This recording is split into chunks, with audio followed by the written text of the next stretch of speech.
The USB Type Humidifier Introduction.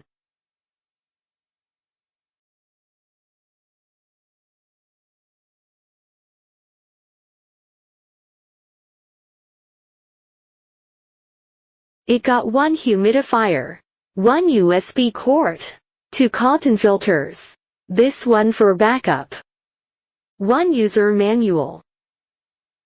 Hold the humidifier, twist the upper body to the left to open it. Drop water in water tank, about 80%. Pull out the tube. Soak the cotton filter in water first. That will help the ultrasonic atomizer detect the water fast. Tips. A spring here. Don't miss it.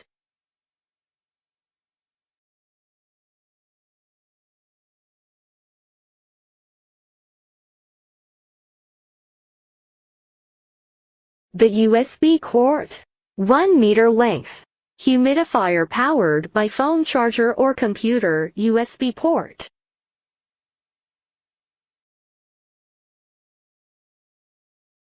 Now let's take a look the color changing LED lighting and spray.